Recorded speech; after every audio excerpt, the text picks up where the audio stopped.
Hello guys, so this is Junk Tape and yan, magre-react lang tayo sa sa issue ngayon na regarding sa nag-leak na na gaming na Resident Evil Requiem. So ito po masasabi natin diyan. Bali yung leak na yan is ang dami na nag-leak na kasi regarding sa good ending and then bad ending. Bali para sa akin, parang okay naman sana, although kahit na na-spoil tayo, okay lang yun, kasi hindi, yun lang naman leak yung ending niya, pero iba pa rin yung yung maranasan mo yung games. So wala naman tayo, kasi una sa lahat, pag na-release na rin naman na yan sa 27, ngayon February 27, pag na-release yan, ganun din magli-leak rin naman yan sa mga taong hindi makasabay na makakabili ng ganyang laro. So, hindi naman 100% ng gamer is makakabili ng Resident Evil Requiem sa 27. So, pagdating ng March, mas marami pang spoiler ang magli-leak. Kasi syempre, marami ring gamer na mag-i-stream, marami ring gamer na mag-upload na mga experience nila or nila sa Resident Evil Requiem.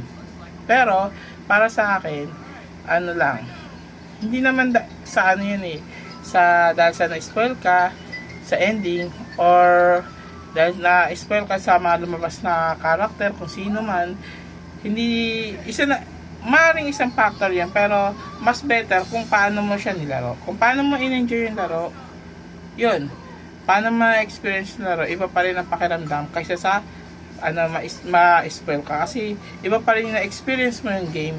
Tapos, iba pa rin yung habang nilalaro mo siya, yung excitement, yung pakiramdam, habang nilalaro mo siya, tinatapos mo siya. Siyempre kasi, hindi naman 100% ng game is in-spoil nila. Ang in-spoil lang naman din doon is yung mga endings, mga ending lang. Pati may mga character lang na lumabas. So,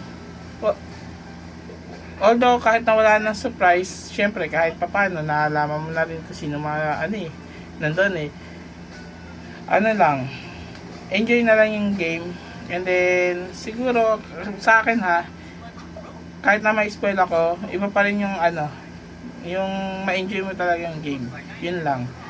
So sa mga nag-spoil dyan ng Resident Evil Requiem or other games na parating, yan, lang, siguro para sa akin medyo hindi naman mawawala yan, talaga maraming spoiler, pero nasa iyo kung papanoorin mo siya o hindi.